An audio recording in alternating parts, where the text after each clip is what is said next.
25 বছরের সাধনার ফল যেন মুহূর্তেই শেষ হতে যাচ্ছে।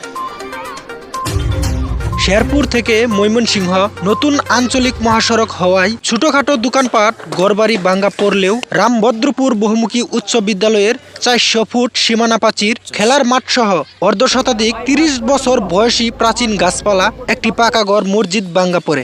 এগুলো বাঁচাতে বিদ্যালয়ের প্রধান শিক্ষক 8 মে বৃহস্পতিবার ছাত্রছাত্রী এবং অভিভাবক সহ এলাকাবাসীদের নিয়ে মানববন্ধন করেন। প্রধান শিক্ষক বলেন, হঠাৎ করে আমরা দেখতে পাচ্ছি যে স্কুলের বাউন্ডারির ভিতরে একটি লাল কাপড় সমৃদ্ধ কোটা কন্ট্রাক্টরের মাধ্যমে তাদের লোকজন দিয়ে তারা কোটাইছে। এখানে এতে দেখা যায় যে বিদ্যালয়ের সীমানা প্রাচীর, একটি অর্ধপাকা ভবন, প্রায় অর্ধশতাধিক 30 থেকে 40 বছর বয়সী গাছ, একটা সীমানা প্রাচীর কেটে ফেলতে হয় এবং ওই ওয়াল ভেঙে ফেলতে হয়। কিন্তু দুঃখের বিষয়, আজকে যে মহাসড়কটি যাচ্ছে, আমরা চাই জনস্বার্থে মহাসড়কটি সুন্দরভাবে হোক, পাশাপাশি বিদ্যালয়ের শিক্ষার পরিবেশ এবং শিক্ষার্থীদের নিরাপত্তা।